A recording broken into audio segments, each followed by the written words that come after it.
Opa, seja bem-vindo. Daqui a pouco a gente vai começar aqui a nossa live com o professor Camanho, ok? Fala, Rafael. Tudo bem, querido? Seja bem-vindo, meu pai.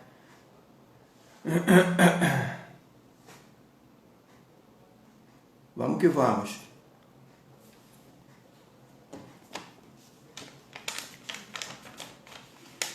Isso aí, garoto.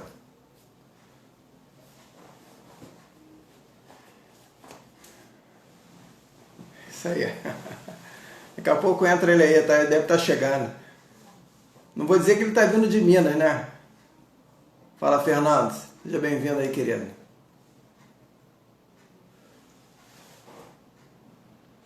A gente vai falar aqui um pouco da história, que a história não conta, né? Isso é muito legal. Vamos deixar aqui o artista falar.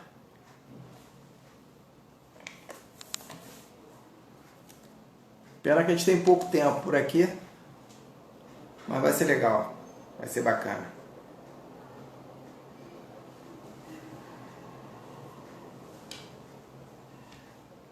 É bom que a gente vai agregando alguns valores, né? Nesse momento difícil. Opa, seja bem-vindo.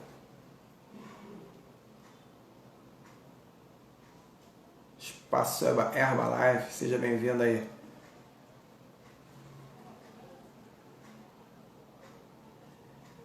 Sabe mesmo, isso aí. Chegou o professor Camanho. Fala, Camanho, seja bem-vindo. Tô te aguardando aí, entra.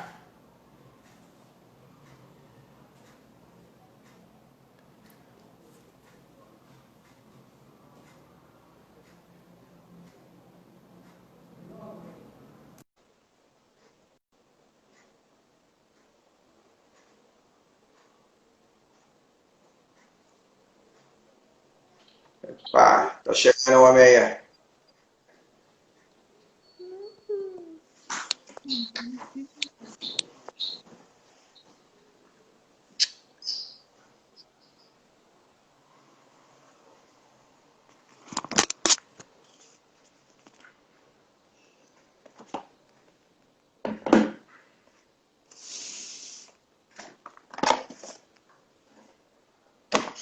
Dá corda nesse celular aí, Camanho. Pô.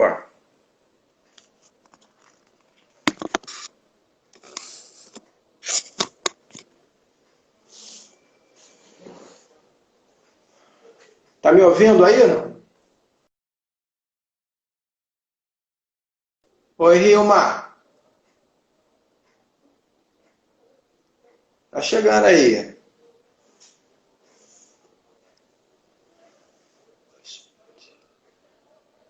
Da Rama Rosmith. Não conheço.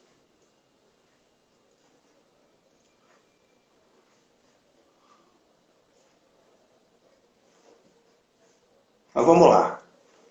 Esperar o Camanho aí. Daqui a pouco ele tá conseguindo se conectar. E a gente começa, a gente inicia aqui esse trabalho muito legal. Opa, vamos lá. Chegou aí.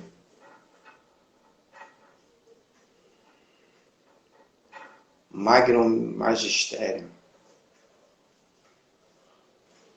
Legal.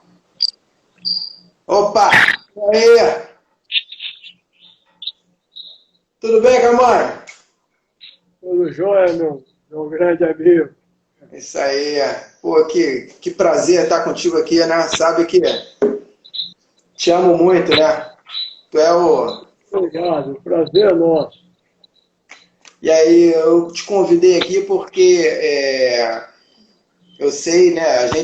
Nós juntos, e você muito mais do que eu, tá há mais de 30 anos dentro desse caminho aí, iniciático, né? Das ordens. E a gente acaba sabendo da história que a história não conta, né? E aí eu achei muito legal você querer compartilhar um pouco da história falando da missão dos Cavaleiros Templários, que ela teve um cunho muito importante dentro da história da humanidade, né? Eu achei isso muito legal. E eu acho que as pessoas vão gostar de saber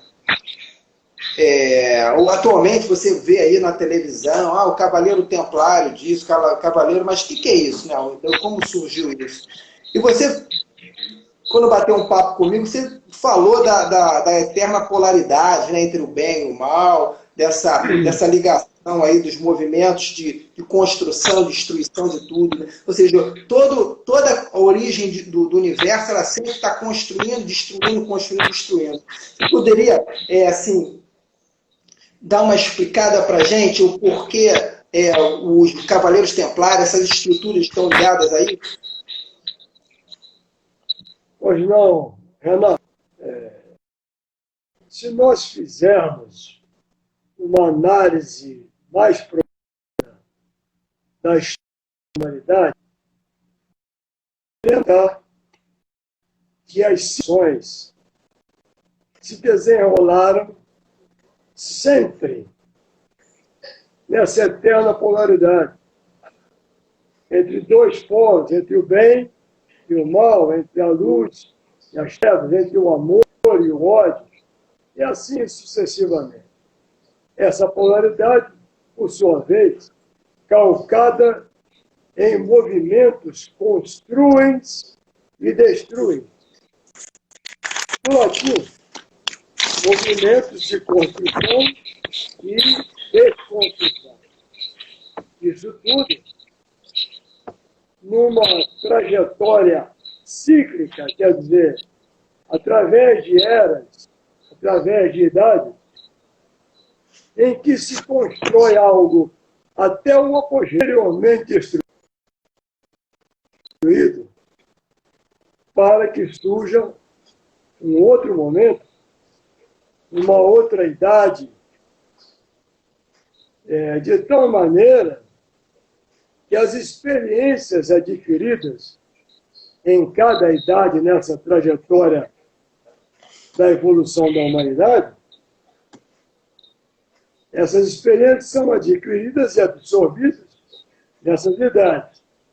E nesse incessante caminhar, sempre do Oriente para o Ocidente. E caminhar esse, e não é por acaso, foi imposto à humanidade desde épocas pretéritas. Por essa lei que a tudo e a todos rege, a lei justa e perfeita, que é a lei da evolução. Bacana. Agora, como é que surge os Cavaleiros Templários? Qual foi o ano que surge? Quem foi o fundador? Qual é o objetivo dessa ordem, tamanho?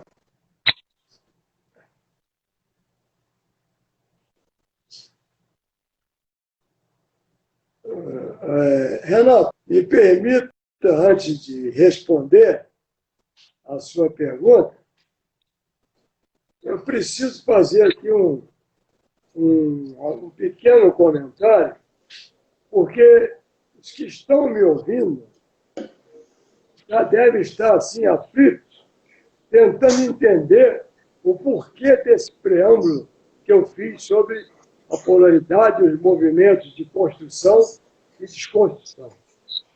A verdade é que sem esse começo, sem esse preâmbulo, sem esse introito, ficaria difícil o entendimento da transcendência da missão dos Cavaleiros Templários. Vejam bem, muito bom. Transcendente justamente por isso, porque eles foram instrumentos do Altíssimo para levar adiante, ajudar a humanidade nessa trajetória evolucional. Muito bom. Então, a fundação da Ordem, ela aconteceu em 1119. Ela foi criada por um nobre cavaleiro medieval francês, Hugues de Payne. Ele a criou com um objetivo, que era justamente para atuar nas cruzadas, nas lutas contra os árabes que haviam tomado a Terra Santa, e permitia o livre trânsito de todos os romeiros da Europa que para a Terra Santa se dirigiam, dando proteção a eles. Ela foi criada, então, em primeiro momento, com o nome de Pobres Cavaleiros de Cristo.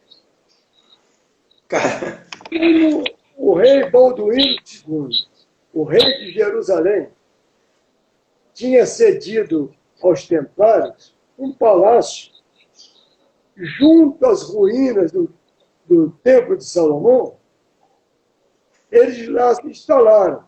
E, popularmente, mais tarde, vejam bem, junto às ruínas do Templo de Salomão, e ficou o nome Templários, ou Cavaleiros do Templo, ou Cavaleiros Templários. Muito bem. E a gente tem que entender que essa ordem, somente em 2018, perdão, ela foi criada em 1919. Em 1128, é que ela foi confirmada oficialmente pela Igreja, pelo Papa. Ela teve a bênção do Papa. E Rios de Pen ficou sendo o seu primeiro grão-mestre. O primeiro grão-mestre dos templários. E a ela foi concedido um manto branco com uma cruz vermelha por cima. Qual o simbolismo disso? Esse manto branco era um sinal de pureza, de integridade de caráter, de moral elevada dos cavaleiros. E a cruz, um sinal de religiosidade e de martírio, de abnegação, de doação, porque eles juravam, nas suas iniciações, combater até a morte a favor das causas nobres. Entendi. Então, era uma doação feita para ajudar a todos que necessitavam deles. E assim nasce a nova ordem templária, confirmada pela Igreja e pelo Papa, ao mesmo tempo religiosa e militar. Caramba, então as forças temporal a temporal e a espiritual unificadas praticamente. Perfeitamente. E aí, isso tudo, um pouquinho. Essa ordem, para que ela fosse confirmada com a aceitação da Igreja e do Vaticano, ela teve a interferência de um santo homem, conhecido como Bernard de Clairvaux, ou São Bernardo. E ele passou, então, a ser o patrono, né, o pai espiritual da Ordem dos Templários. E, caminhando, porque o nosso aí a Ordem dos Templários participou assim, de a 1139, né? Não estou ouvindo. Falhou um pouco. Não estou ouvindo, Renato. Falhou um pouco. Agora, a Ordem dos Templários, então, ela vem participando depois disso de diversos movimentos. O que aconteceu, Camões? Você poderia falar um pouco daquela passagem de 1139, no papel do Filipe IV, do Papa Bonifácio? Não, vamos falar então aqui. Em 1139, um pouquinho antes, desse episódio a que você se referiu, ela tornou-se abastada, né, com um acúmulo de riqueza, com imóveis, joias, ouro, dinheiro, uma potência militar e econômica. Muito bem. Nesse momento, em 1139, como um avanço para a época, a Ordem criou o sistema bancário. O primeiro sistema bancário do mundo foi criado pela Ordem. Como é que funcionava? Os peregrinos depositavam na França e recebiam em Jerusalém e vice-versa.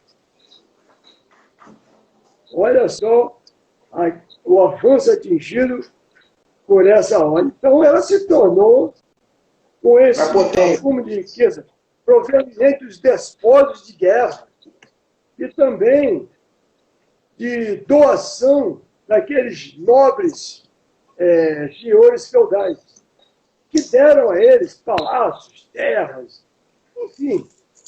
Ela foi acumulando tudo isso e, nesse contexto, surgiram vários templos e vários bancos por todos os países da Europa, principalmente na França. E essa potência econômica despontou. Né?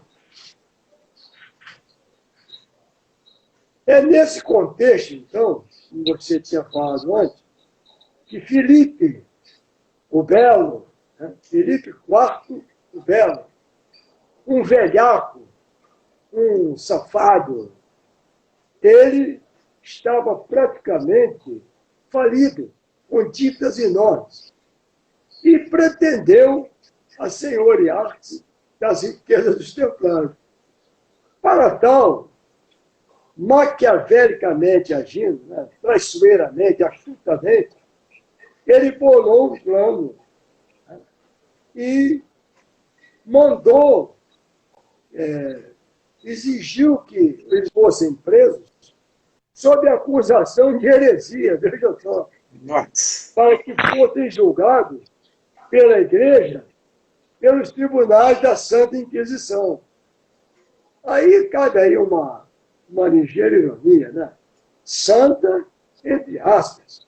Porque de santa, então não tinha nada. Devia até ser diabólica a Inquisição.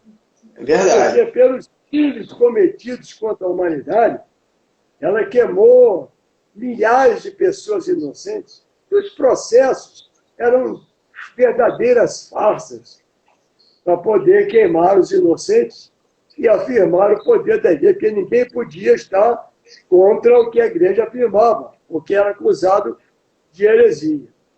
Então, ele recorreu, nesse momento, ao Papa Bonifácio VII, pensando que o Papa ia ceder. Né? Mas o Papa, não, pelo contrário, não aceitou aquela trama terrível, né? E imediatamente, isso aí já estamos em 1300.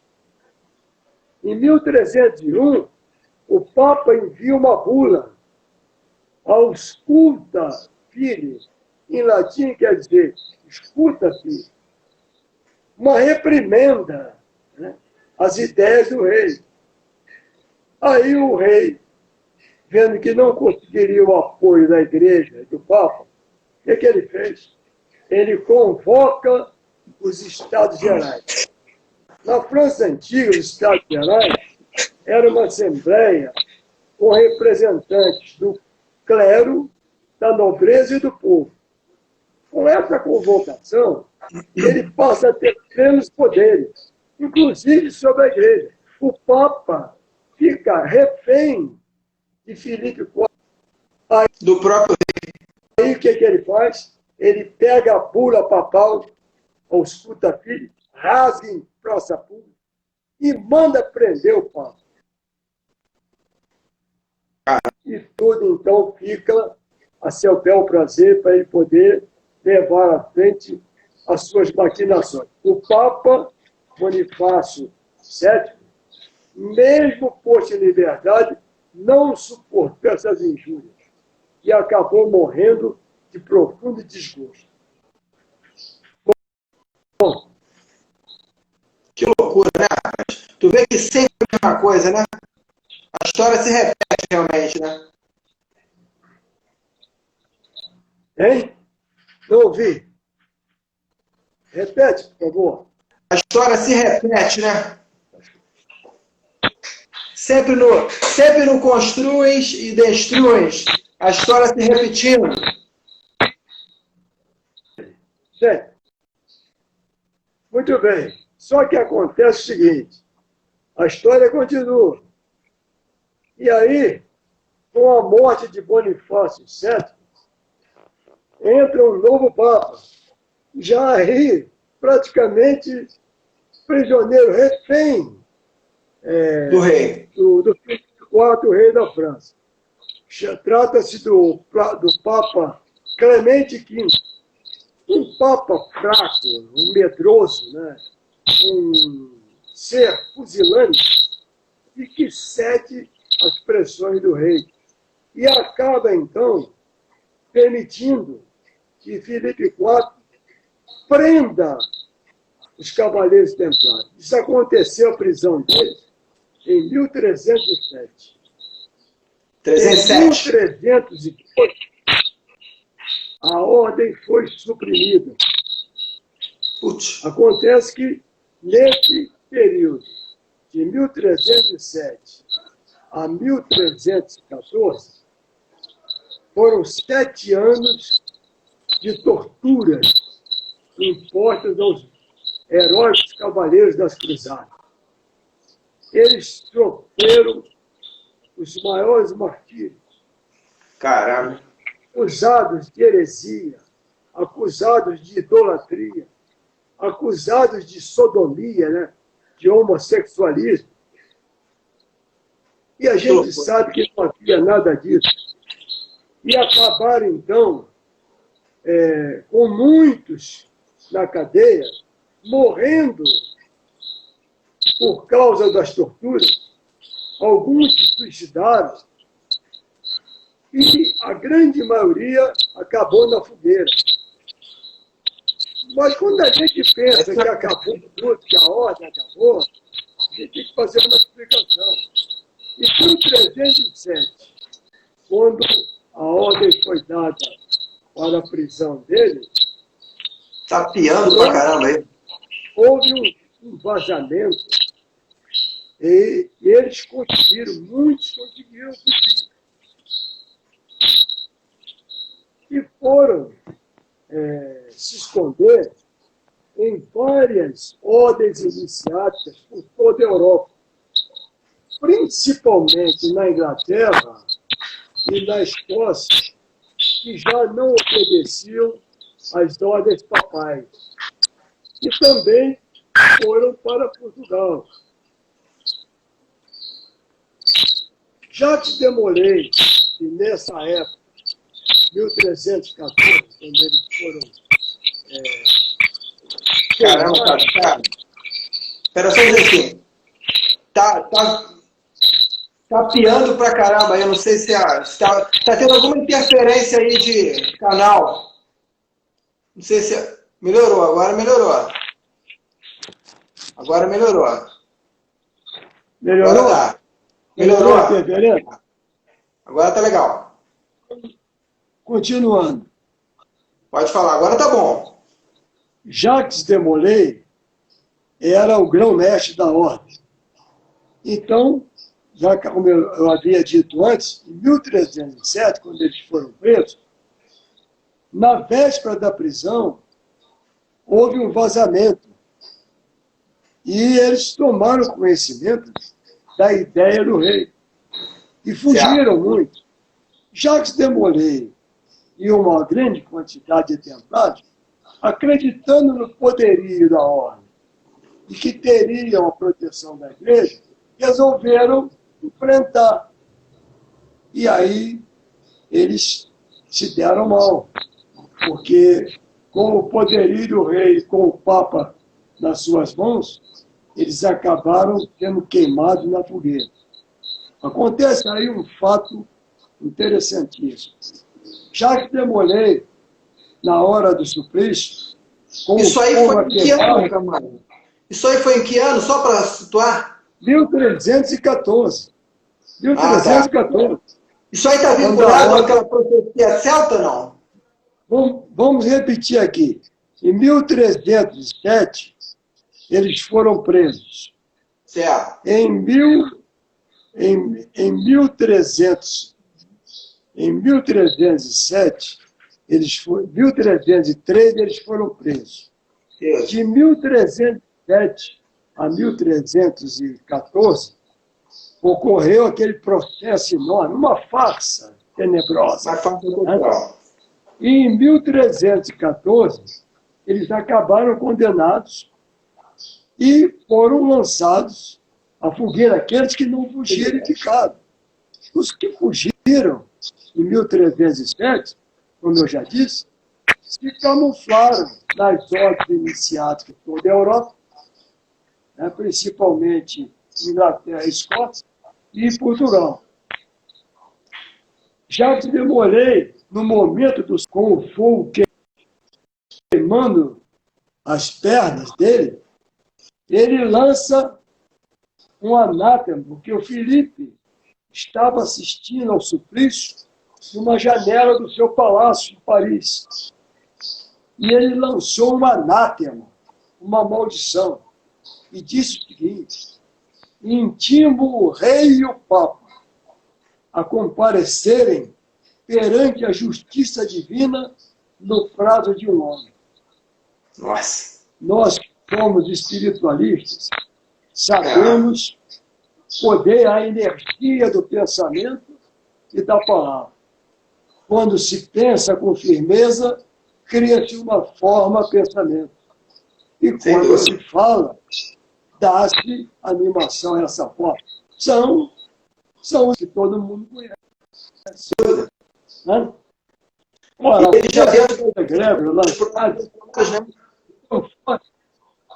que naquele mesmo ano de 1314, o Papa morre em sofrimentos atrozes. O próprio rei também morreu em 1314, logo após o suplício de Jacques de Molay e os Templários, de uma queda de um cavalo, e ele acabou morrendo paralisado. Sofreu muito até a morte. E vários acontecimentos sinistros e transcendentais ocorreram.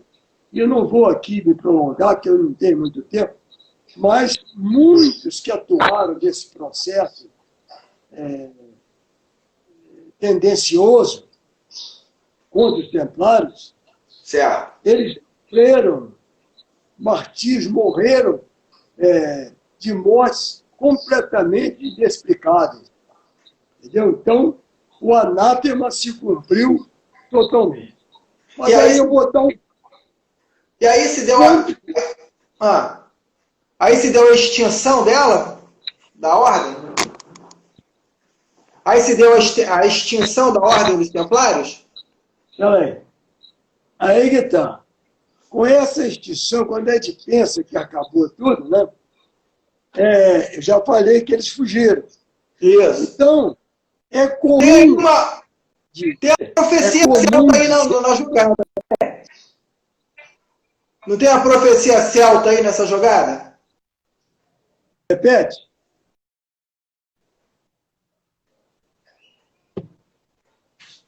Eu não estou ouvindo direito, Renato. Não tem uma profecia celta aí nesse movimento? Tem. Veja bem. No final disso tudo aí, é que o Filipe se apoderou das riquezas dos templários. Mas não todas, porque com a fuga, muito dessas riquezas foram transportadas e ficaram perdidas para sempre. Segundo alguns historiadores, na véspera da prisão, 3 carroças abarrotadas de riquezas, com joias, ouro, objetos de culto finamente cinzelados, saíram em direção ao porto para serem embarcados em navios da ordem. Mas nunca chegaram ao seu destino, porque no meio do caminho, sentindo que iam ser presos, eles camuflaram também essas riquezas templárias, de forma que o Filipe IV só ficou com uma pequena parte. e essas riquezas desapareceram. Segundo alguns historiadores, dizem que elas foram escondidas no castelo de Gisors, na França, onde havia uma capela secreta em grande profundidade. E lá devem estar, segundo a lenda, essas riquezas escondidas e perdidas para sempre. Aí não se sabe realmente o que aconteceu. Mas é real, né? A partir disso, é comum dizer-se que os cavaleiros da extinta ordem chegaram a Portugal e foram recebidos em 1320 por Dom Dinis, já em Portugal. Vejam bem, em 1320. Mas a verdade, que a história não conta, a verdade é outra. Muito antes dessa data, esses cavaleiros templários já estavam lá na Península Ibérica, no noroeste da península, lá na Galiza, precisamente no local chamado, veja bem, Condado Portucalense. Depois eu vou fazer uma explicação.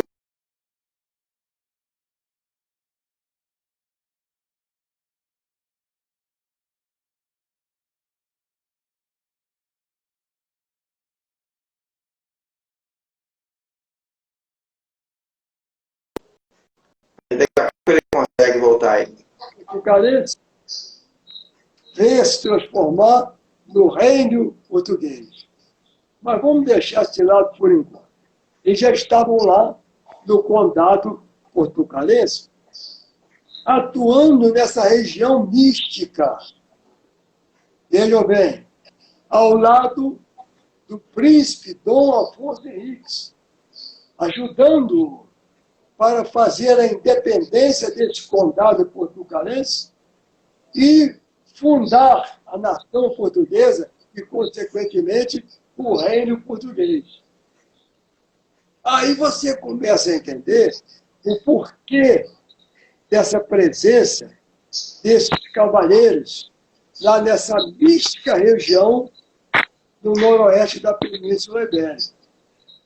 Eles todos eram, como já disse, cavaleiros postos a serviço de Deus. E como seres místicos acreditando nos mistérios, eles sempre acompanharam uma profecia milenar dos celtas. Mais uma explicação. Os celtas são povos remanescentes da Atlântida, o continente submerso no Oceano Atlântico. Aí já daria para umas 10 lives aí. Né? Muitos não acreditam, nunca ouviram falar, né? Mas Platão já falava, né? Platão já falava. Platão já falava, né? Já falava lá. Platão e tantos outros. Né? Então, esse continente realmente existiu, como existiu também o continente lemuriano. Então, essa raça grande, mostrando aí o movimento construir e destruir, ela atingiu um apogeu na sua civilização. E depois se perdeu em magia negra, em dissoluções de costumes, orgias sexuais, de tal maneira que eles se colocaram frontalmente contra a lei da evolução. E ai de quem se coloca contra a lei da evolução. Vai ser dizimado. Porque ninguém pode conter essa lei justa e perfeita da evolução. E assim o continente foi submerso em cataclismos sucessivos, até que afundou o último pedaço desse continente, que era Poseidones. E daí ficou o nome do rei do mar, na mitologia greco-romana, Poseidones, em grego, Netuno, em latim. É isso aí. Mas veja só, o misticismo é esse. Eu não acabei de falando, me desviei, muita coisa. a profecia milenar desses celtas sempre apontou o caminho na Via Láctea, né? Ela sempre apontou este caminho da Via Láctea, o caminho que está no céu. Certo. E do norte da Europa, esse caminho aponta, seguindo esse caminho da Via Láctea, seguindo essa profecia, esse caminho orienta e vai levar até justamente a Santiago de Compostela, lá na Galiza, onde estava o condado português. Veja bem, e um local sagrado, um santuário, onde tem, você até visitou, quando você esteve no seu casamento, uma catedral que tem por trás o braço templário da sua construção. E é legal isso, porque Portugal e Espanha, eles se batem, Galícia e Portugal, eles se batem até hoje ali, né? Até hoje. Há uma rivalidade enorme ali. Então, eles, nessa igreja ali, era um santuário, um local de peregrinação da Europa, para onde os romeus de todos os países da Europa convergiam, para cultuar o Santiago, Santiago. E aí até uma coisa interessante, né? Santiago, por incrível que pareça, é uma evolução, né, ao longo de centenas de anos, do Santo Jacó. Vejam bem, no latim não existia a letra J. Então o J era substituído pela vogal I. Então era Santo Iacobi.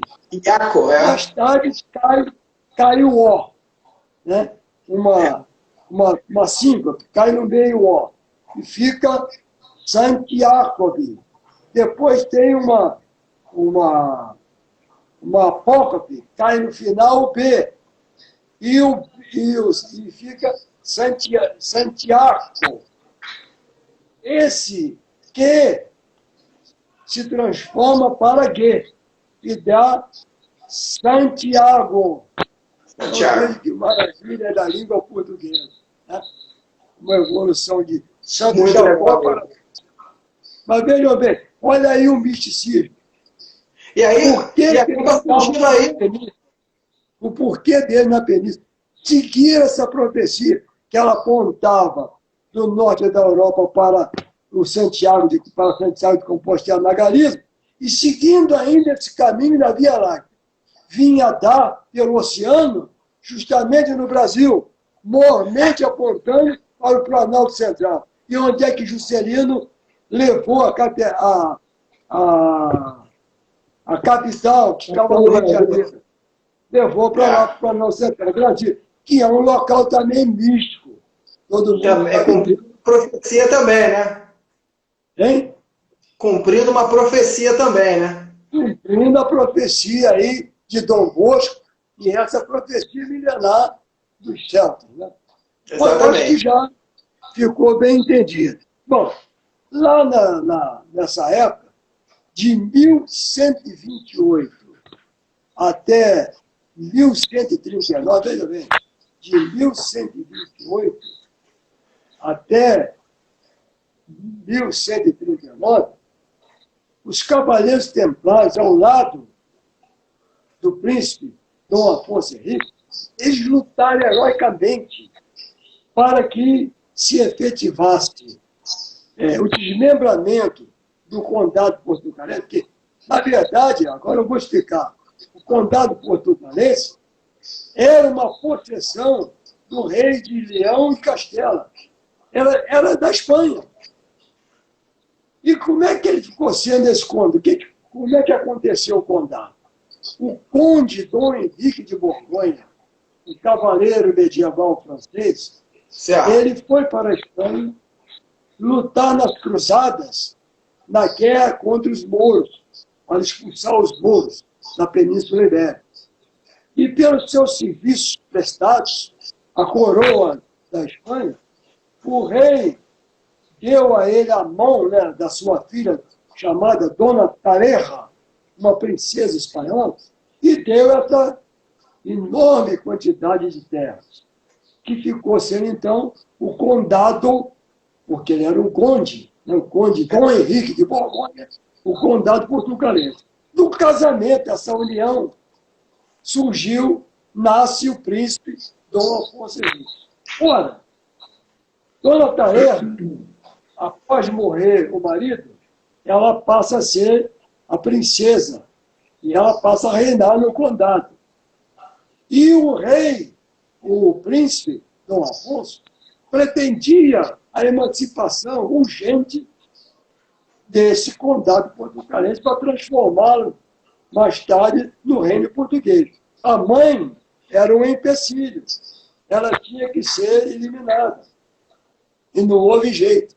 O filho, junto com os cavaleiros templários, numa batalha memorável, a Batalha de São Mamede, ele acaba vencendo o exército espanhol e vencendo, então, tirando a Dona Tareja do poder sobre o condado. É aí que se afirma, né, essa grandeza dos cavaleiros templários que lutaram bravamente junto ao príncipe. Olha, veja bem, acontece o seguinte, os espanhóis, mesmo com essa batalha de São Mamede, continuaram as suas incursões para continuar sob o domínio do referido condado. Olha só, então, num momento terrível, os espanhóis ameaçando invadir o condado pelo norte. E os árabes, com um exército numeroso, ameaçando invadir pelo sul. Isso já... E eles pequenininhos ali, né? E eles pequenos ali, não eram tão grandes assim? Aí que você vê o cunho místico da missão deles. Porque não era possível, em 1140, eles tentando conter essas forças todas, tentando conter os espanhóis ao norte e lutando contra os árabes do sul. Até que em 1140, na famosa batalha de Campo do Ourique, 5 sultões mouros, 5 sultões árabes, comandando um exército numeroso, invade pelo sul. Aí o Dom Henrique, diante daquela superioridade numérica, que o exército dos árabes era desproporcional. Os caras era enorme. O exército de Portugal, ínfimo em relação ao exército búlgaro. Ele entrou em desânimo. Todos os combatentes entraram em desânimo. Ele, então, recorre à Bíblia, procurando um trecho bíblico que o incentivasse. Não encontrou nada e adormeceu. Olha só. Dormindo, ele tem um sonho, onde aparece um ancião que lhe diz: confiai, Afonso, vencereis essa batalha, porque estais a serviço de Deus. Aí ele acorda com o camareiro dele, chamando: acorda, príncipe, acorda. Está aqui fora um ancião que quer falar. Quando ele abre a porta, era o mesmo do sonho. E esse ancião fala para ele: quando soar a sineta da minha ermida, que é a igrejinha onde eu vivo, você deve levantar-se e sair sozinho em direção a ela. Porque o Senhor, o Eterno, vai lhe mostrar um prodígio da sua força. Soou a sineta, o príncipe se dirigiu para orar. Eis que vem do lado do poente, aparece aquele sol deslumbrante e uma cruz ainda mais resplandecente, né? Com Cristo pregado nela e com as 5 chagas visíveis. Não sei se você, os que estão me dando prazer de me ouvir, estão acompanhando. Olha que maravilha. Isso tudo só pode ser realmente algo divino, né? Com certeza. Uma batalha com um exército tão pequeno em relação ao outro. Pois bem, e para isso, ele tinha que sagrar rei. Até então, ele mesmo não acreditava que ele fosse manter a independência do condado, quanto mais fazer a fundação do reino. Então, ele tinha que se sagrar rei. Ele, depois disso, ele se prostrou banhado, né, em lágrimas, agradeceu aquela visão e, voltando ao acampamento onde estavam as tropas com os templários, ele desembainhou a espada e, erguendo-a aos céus, clamou: sou o vosso rei, está fundado o reino de Portugal. E as tropas todas, os templários, o aclamaram rei de Portugal. Estava criado o reino português depois dessa batalha em que o inimigo árabe foi totalmente destroçado e os 5 sultões comandantes do exército árabe foram presos. Aí você veja que maravilha. As 5 chagas de Cristo e os 5 sultões mouros inspiraram os portugueses a fazer com a sua heráldica a bandeira portuguesa, chamada a bandeira das quinas. Por que quinas? Porque tem esses 5 motivos, né? A cruz de Cristo estampada e 5 escudetes, com um dentro do outro, 5 dentro dos 5, mostrando as 5 chagas e aludindo à prisão dos 5 reis boulos. Ficou aí a famosa bandeira portuguesa, conhecida como bandeira. Consegue-se, então, essa independência do reino de português, do reino português. Muito bem. Ora, mas ainda cabe uma coisa ainda. Você me perguntou, eu já vou me adiantando. Para se entender melhor ainda essa missão transcendente que eu venho repetindo a todo momento, certo, é bom a gente esclarecer que os templários eles eram precursores da maçonaria, né? Vejam bem, e detentores de conhecimentos esotéricos, né, contidos na sabedoria iniciática das idades, conhecida também como doutrina esotérica. Esoterismo aí, meus irmãos, com S, pelo amor de Deus. Né? Nada de X. Esoterismo com S. Porque é um conhecimento voltado para o nosso interior e não para fora. Mas, muito bem, detentor desse conhecimento de milênios. E, ainda a serviço do Eterno, e por serem precursores da maçonaria, eles conseguiram levar adiante esse plano cósmico para o futuro da humanidade, obedecendo à lei cíclica, a lei da evolução, que sempre, né, apontou esta marcha de oeste para oeste, que só poderia ser feita, então, com a fundação do reino português e com as consequentes navegações portuguesas. Porque, se nós levarmos em conta a história, dos países que se aventuraram nos mares, foi dado a Portugal este privilégio pela lei divina de levar adiante esse plano gigantesco. Esse plano gigantesco. É aí que surge a ordem de Cristo? Hein? É aí que surge a ordem de Cristo? Não, pois é. Vou chegar lá.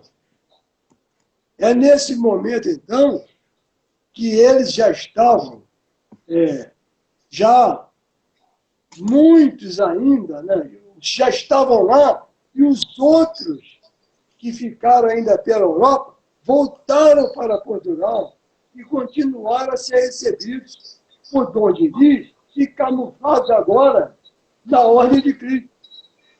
Isso aí. Ora, com esses cavaleiros em torno dele e iniciados aí já dentro camuflados na ordem de Cristo, houve um progresso enorme do reino português sob o comando, sob o reinado do rei Dom Diniz. Foi um momento histórico de Portugal, porque surge uma grande potência moderna.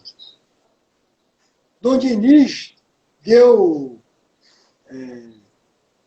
um destaque enorme às artes, às letras. Inclusive, ele era um poeta, conhecido como o Rei Trovador, famoso pelas suas cantigas de amigo, e cantigas de amigo e cantigas de amor. Ora, ele criou a Universidade de Coimbra e, ao lado dos templários, transformou Portugal numa potência altamente moderna e preparada para executar o plano divino das grandes navegações para trazer tudo para o Brasil, como apontava a profecia milenar que já falei. A profecia totalmente diferente da nossa história, né? Que o Brasil foi descoberto por acaso. Acaso nada, estava tudo planejado para acontecer. Pô, tudo errado, né? Tudo planejado desde milênios. Milênios. Tudo planos da divindade. E observa só que coisa maravilhosa. Os cavaleiros templários... Calma aí, só queria te avisar que a gente tem 6 minutos, tá? Quanto? 6 minutos. Vou rápido. 6 minutos. Esses cavaleiros templários continuaram lutando, porque com Dom Diniz, eles continuaram ainda a pretender conquistar. Sempre foi assim durante a história. Né? Os espanhóis sempre tentaram absorver Portugal e nunca conseguiram, foram sempre humilhados, né? Porque não estava nos planos isso. Seria um retrocesso essa marcha para a Europa. E aí você entender a vocação oceânica dos portugueses, dos lusitanos, porque nunca apontou, essa lei divina, nunca apontou em retrocesso, mas em avanço para o Brasil. Aí você vai perguntar, mas por que o Brasil? É porque, veja bem, assim que eles derrotam mais uma vez os portugueses, veja bem, teve mais uma batalha que eu tenho que falar aqui, isso já no reinado do mestre de Avis, Dom João I, o mestre de Avis. Né? E essa ordem de Avis e a ordem de Cristo eram disfarces da ordem dos templários para enganar o Papa e a diplomacia europeia. Né? E eles sempre ao lado. Dom João também I se reforçou com o apoio dos templários. E aí surge um trinômio maravilhoso para essa situação, em um momento em que quase Portugal passa ao domínio da Espanha. E foi preciso, então, esse trinômio, Dom João I, o mestre de Avis, o excelente chefe militar, os templários, valentes guerreiros e profundos conhecedores bélicos, instrumentos do Altíssimo para a realização desta lei cíclica, e ainda a presença de um nobre português, conhecido como Dom Nuno Álvares Pereira, o condestado do Império, um gênio militar. Ora, esse nome foi decisivo. E trava-se, então, a Batalha de Aljubarrota. Mais uma vez a história se repete. O exército espanhol, numericamente maior que o exército português, foi totalmente destroçado pelo exército português, somente explicando essa vitória pelo sobrenatural, pela presença da mãe Só de pode Deus. ser. Como explicar isso? E aí, então, Dom Mestre Avis faz triunfar a sua revolução. A revolução, a primeira revolução burguesa do mundo, né? E efetiva-se, então, essa marcante presença dos portugueses com as grandes navegações, porque a dinastia de Avis, de Dom João Mestre Avis, todos os filhos, todos os representantes da dinastia foram ilustres. E o mais ilustre foi justamente o príncipe Dom Henriques, conhecido como o príncipe navegador. Ele funda a Escola de Salles, que era um celeiro de iniciados e de cientistas. Na verdade, a Escola de Salles era uma ordem iniciática também. E lá estavam também os templários junto ao Dom Henrique, o navegador. E veja bem, atuando maçonicamente com os ideais de liberté, égalité e fraternité, os ideais maçônicos de liberdade, igualdade e fraternidade, que permitiram a chegada de grandes comunidades judaicas nessa Península Ibérica e que vieram fortalecer ainda mais, porque esses judeus se iniciaram nas ordens existentes e, com o seu dinheiro, com o seu capital, ajudaram ainda a fomentar essas grandes navegações e se tornaram até figuras importantes nesse reinado. Aí, vejam só, para terminar,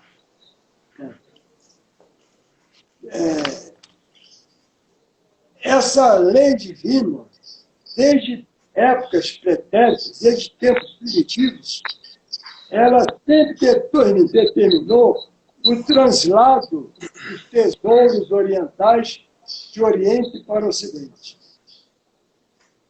Esse gigantesco plano cósmico, esse gigantesco plano da divindade, que era mesclar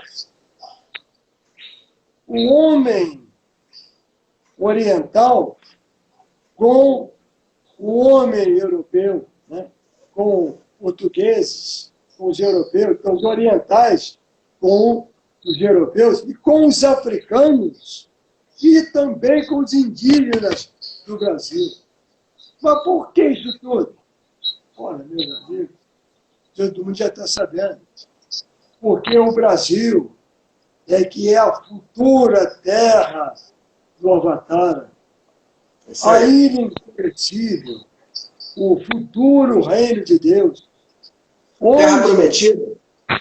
A terra prometida, onde haverá a descida da lei divina, a avatarização. Avatar é a descida da lei.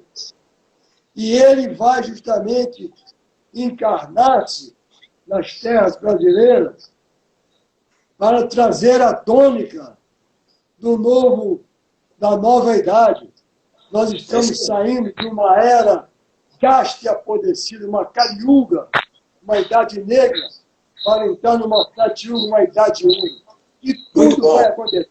Ainda que muitos não acreditem nessa terra abençoada por Deus, que é o Brasil. É isso aí. Vejam só. Ó, está marcando aqui 15 segundos para acabar, vai fechar. Acabar.